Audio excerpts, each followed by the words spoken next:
Lord have mercy, I'm about to bust.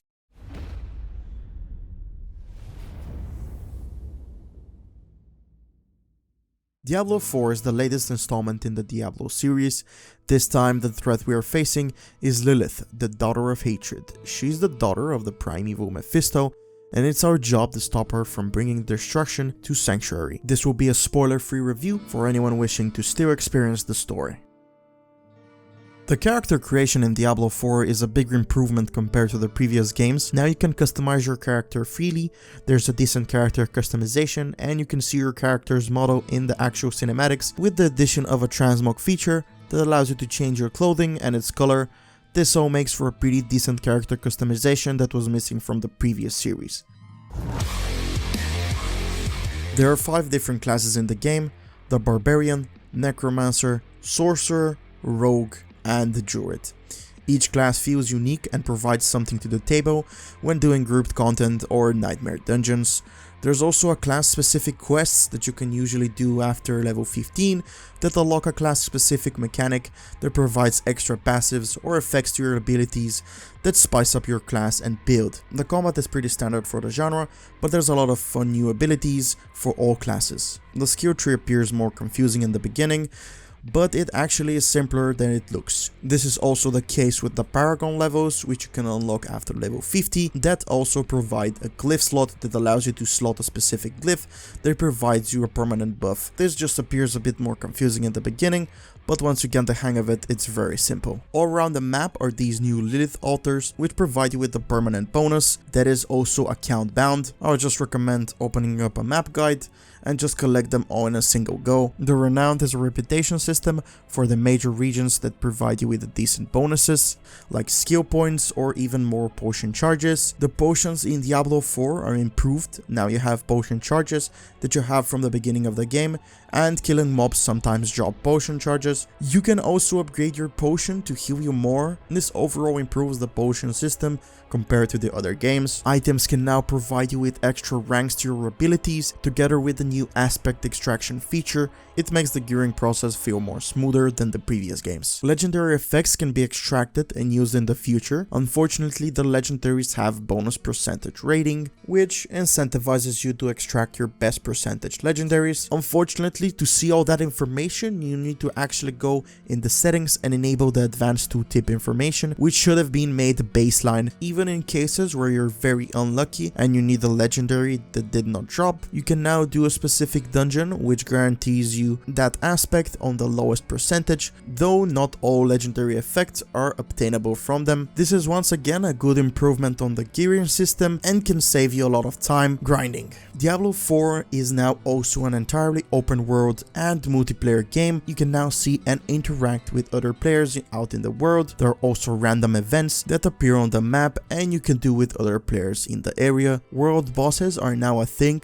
that you and a lot of other players are trying to kill before the time runs out. A new addition is the Nightmare Dungeons that have specific affixes depending on what level of sigil you have. You receive 1 positive effect and up to 4 negative ones, ranging from portals that spawn enemies to circles that you need to hide in before it stuns you. You can also have rare Easter egg bosses like the Butcher from Diablo 3 spawning in your dungeon, which is quite challenging if you don't pay attention or are too weak for it. There are multiple other multiplayer features like PvP zones, endgame zones that overall make the Diablo experience feel more like an MMO compared to its previous games. Fortunately, you are able to do the story quests and scenarios alone or with your party that you choose, thanks to the story syncing feature in the game. A new addition is the horse that you unlock at the later point of the game, which makes traversing the map feel a lot better. Unfortunately, a feature removed is the randomly generated map, since now the map is always the same for everyone. Tell them to bring me my money. Diablo 4 has one concerning problem for me. The first thing you see when opening the game menu is a notification about something new in the shop. Opening it up, you will see a bunch of skins for purchase with real money or their in-game currency called Platinum. And as you might suspect, those skins are the best looking ones in the game and are definitely not cheap. Some skins could cost you around $25 or euros each, instead of having the skins be available in-game through some rare challenge or boss. Blizzard fell into the monetization scheme, likely due to their big Chinese market, and for a game that costs full price, I simply call this greedy. If the game was free for all players, I would not care at all, since they would probably make even more money.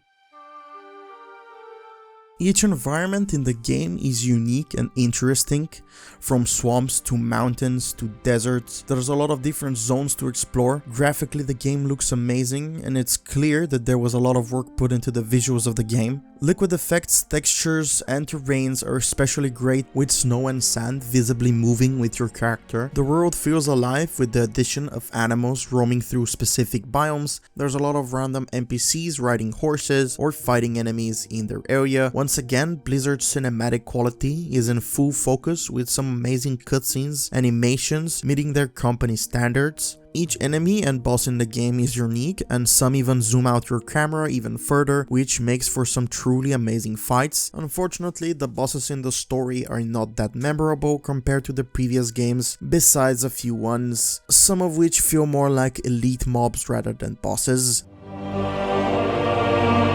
The story in Diablo 4 starts strong, but from Act 3 to mid-Act 5 it starts to drag a bit. Thankfully, it ramps up quickly with some very cool moments and cinematics. Unfortunately, the ending was a bit of a letdown for me. Don't get me wrong, it was a cool ending, but they were clearly planning on expanding it with future DLCs or updates, but at this current time it felt as if it ended a bit abruptly. Overall, the story in Diablo 4 is great, and Lilith is a very interesting and cool villain that makes you question if she's actually the good guy or not. Diablo 4 brings the best features of the previous games and expands on them, improving what needs to be improved and perfecting what needed perfection. For the veteran players of Path of Exile, it may not satisfy you in terms of complexity, but it's a very well made game in the ARPG genre that most fans of the series will enjoy. It has an engaging story, amazing voice acting, animations and environments. If I had to rate the overall experience in Diablo 4, it will be a solid 8 out of 10 that can easily become a 9 out of 10 with possible future DLCs or even more classes. Hopefully Blizzard will understand that players want quality overall and continue with this path forward. If you enjoyed this video, go ahead and subscribe and leave your thoughts on Diablo 4 in the comments. My name is Axolot. I'll see you next time.